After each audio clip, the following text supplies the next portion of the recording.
This is scandalous, really, if it's this true. Ministers are paying hospitals £3 million a month to remove patients from waiting lists, making it look like the health service is treating more people than it actually is. Sir Keir Starmer and the Health Secretary Wes Streeting have repeatedly highlighted Labour's success in cutting the numbers of patients waiting for treatment. Overall, that has fallen by about 300,000 since Labour came to power. 2 weeks ago, the Prime Minister claimed new figures showed NHS waiting lists were down by more than 86,000, which was the largest fall in a month for over 2 years. These aren't just numbers, it's thousands of people getting the care they need, that's what they said.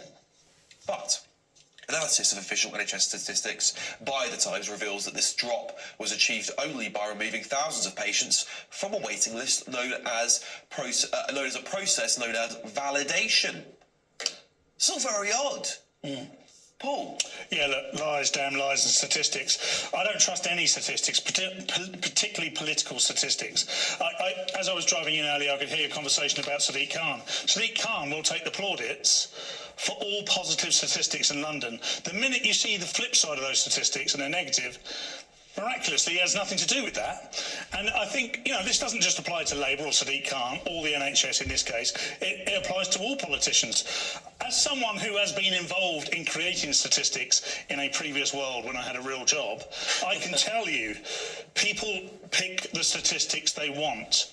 Yeah. You can create any statistic to make it look at least flattering to some degree.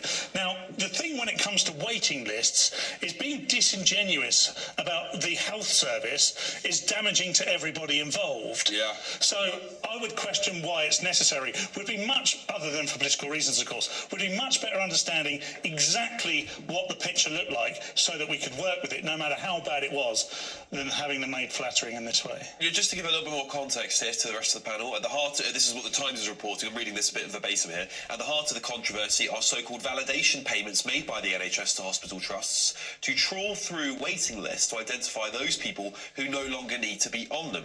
Those look to identify patients who have died and others who may not either need or want the treatments they were waiting for. Between April and September last year, NHS England paid hospital trusts a total of 18 million to validation exercises, with the organisation saying that trusts were paid around £33 for each patient removed from the list. This would mean that over a 6 month period, more than 500,000 patients were removed through the validation process. Is there anything wrong with this, Frank?